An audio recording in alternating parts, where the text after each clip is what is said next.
اختتام ہوا اس گفتگو کا جو ہم نے کاظمی صاحب کے ساتھ کی. میں ان سے آخر پہ پوچھنا چاہ رہا تھا کہ جب احمدیوں کو مرزائی کہہ کر پاکستان کا ایک وزیر بلائے گا تو لوگوں کو اس سے کیا میسج ملے گا.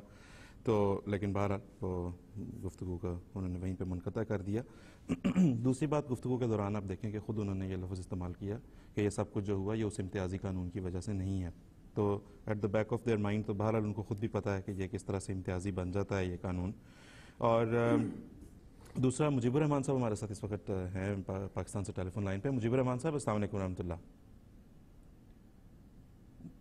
مجیب الرحمان صاحب السلام علیکم. ذرا ہلکی ہے. جی مجیب الرحمان صاحب السلام علیکم. آپ کو آواز میری ٹھیک آ رہی ہے؟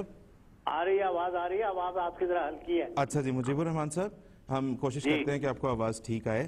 یہ ابھی آپ نے سنی جو کاظمی صاحب کے ساتھ ہماری گفتگو ہوئی ہے، پاکستان کے وفاقی وزیر برائے مذہبی امور.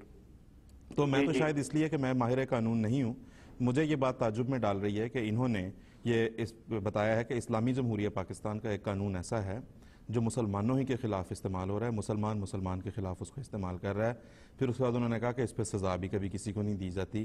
تو مجھے تو یہ بڑا کوئی الف لیلوی قسم کا افسانوی قسم کی بات لگ رہی ہے، میری سمجھ میں نہیں آ رہی. آپ ماہر قانون ہیں، آپ اس پہ روشنی ڈالیے. جی، قرآن شریف میں ارشاد ہے ان اللہ و ملائکتہ یصلون علی النبی یا ایھا الذین آمنوا صلوا علیہ وسلموا تسلیما اللہم صل علی محمد وعلی آل محمد وبارک وسلم انک حمید مجید. آصف صاحب، بات یہ ہے کہ حضرت صلی اللہ علیہ وسلم صاحب لولاک ہیں اور آپ کا وجود وجہ وجود کائنات ہے.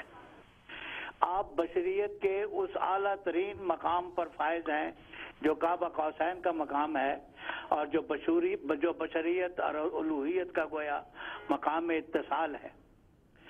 آپ کی محبت ہر صاحب ایمان کے ایمان کا جزو اعظم ہے. اس محبت کی وجہ سے یہ تو ممکن ہے کہ ہم جنگل کے سانپوں اور بیابانوں کے درندوں سے صلح کر لیں، مگر ہم ایسے لوگوں سے صلح نہیں کر سکتے جو آپ کی شان میں بدگوئی کرتے ہیں یا آپ کی توہین کرتے ہیں.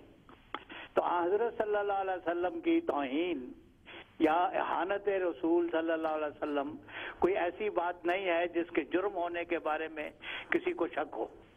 یہ ایک سنگین جرم ہے، اس میں کوئی شک نہیں، لیکن اتنے سنگین جرم کی سزا دینے کا اختیار کس کو ہے، یہ ایک اصل معاملہ ہے جو زیر بحث ہے، اور جس کو ہمارے یہ جو مذہبی لوگ ہیں وہ اس کو طرح دے جاتے ہیں. یہ جو 295C کا بلیسفیمی لا جس کو انہوں نے کہا، اور جس کو انہوں نے کہتے ہیں جی تحفظ ناموس رسالت کا قانون ہے، میں آپ کو تھوڑی سی اس کی تاریخ بتا دوں. تعزیرات ہند میں 1860 میں جو نافذ ہوا، اس میں 4 دفعات تھیں جو مذہبی امور سے تعلق رکھتی تھی. 295 کا تعلق عبادتوں کی حرمت سے تھا، 296 کا تعلق مذہبی اجتماعات اور عبادات کے بارے میں تھا، 297 کا قانون قبرستان کی بے حرمتی کے بارے میں تھا، اور 298 کا عمومی ایک دفعہ تھی جو مذہبی جذبات مجروح کرنے کے جرم میں تھی.